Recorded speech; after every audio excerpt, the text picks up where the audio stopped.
வணக்கம் மக்களே, இன்றைக்கி நம்ம என்ன பார்க்க போகிறோம்னா தக்காளி வணக்கல் தாங்க பார்த்துடலாம். அதுக்கு தேவையான பொருளுங்க 5 தக்காளி கட் பண்ணி வச்சுருக்கேங்க, 2 சின்ன வெங்காயம் கட் பண்ணி வச்சுருக்கேங்க, அதாவது பெரிய வெங்காயத்துலேயும் சின்னதாக இருக்கிறது. உப்பு 1 ஸ்பூனுங்க.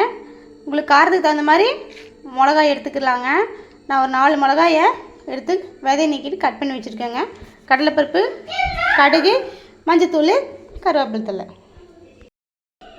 எண்ணெய் காஞ்சிடுச்சுங்க, நம்ம கடுகு சேர்த்துக்கலாங்க.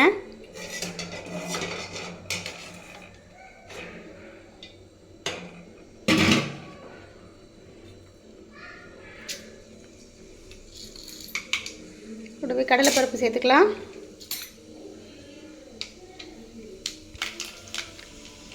பொரிஞ்சிருச்சுங்க, போட்டுடலாம் வெங்காயத்தை.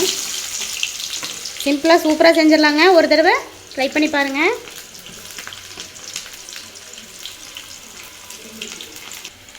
வெங்காயம் வணங்கிடுச்சுங்க, மிளகாய் போட்டுடலாங்க. சப்பாத்திக்கு, சாப்பாட்டுக்கு, தோசை, இட்லி எல்லாத்துக்குமே இது சூப்பராக இருக்குங்க. ஒரு தடவை மறக்காமல் முயற்சி பண்ணி பாருங்கள். கருவேப்பிலையும் போட்டுடலாங்க.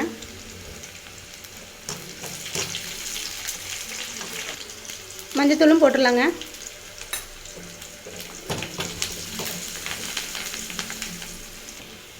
வெங்காயம் நல்லா வணங்கிடுச்சுங்க, நம்ம தக்காளி சேர்த்துடலாம்.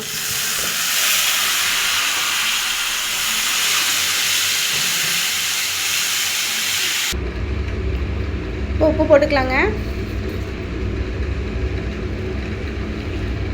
இதுக்கு சின்ன வெங்காயம் கூட போடலாங்க, இன்னும் டேஸ்ட்டாக இருக்கும்.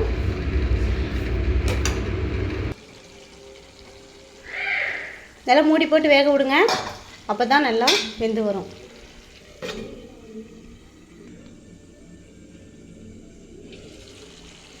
பாருங்கள், நல்லா வெந்துருச்சு. நம்ம நல்லா கிளறி விட்டுடலாம். அடிக்கடி நான் அடி பிடிச்சிரும். தண்ணியே ஊற்றக்கூடாதுங்க. தக்காளிலேயே எவ்வளோ தண்ணி வந்திருக்கு பாருங்கள். அப்போ தான் இன்னும் டேஸ்ட்டாக இருக்கும். தண்ணி ஊற்றுனீங்கன்னா டேஸ்ட்டு கம்மியாயிடும். அவ்வளோதாங்க, நல்லா வெந்துருச்சு. கடைசியாக சுகர் சேர்க்குறவங்க சேர்த்துக்கலாங்க. நான் கொஞ்சமாக 1/2 பிஞ்ச் சேர்த்துக்கிறேன். அது இன்னும் டேஸ்ட்டு இன்னும் தூக்கி கொடுக்கும். சூப்பராக இருக்குங்க சாப்பிட. 1 கிலோ போட்டு பண்ணாலும் பத்தாதுங்க, அவ்வளோ நல்லா இருக்குங்க சாப்பிட்றதுக்கு. இதுக்கு மேலே நம்ம கொத்தமல்லி தழை தூவி பரிமாறிடலாங்க. வீடியோ பிடிச்சிருந்தா லைக் பண்ணுங்கள், ஷேர் பண்ணுங்கள், மறக்காமல் சப்ஸ்கிரைப் பண்ணிடுங்க. வாழ்க வளமுடன்.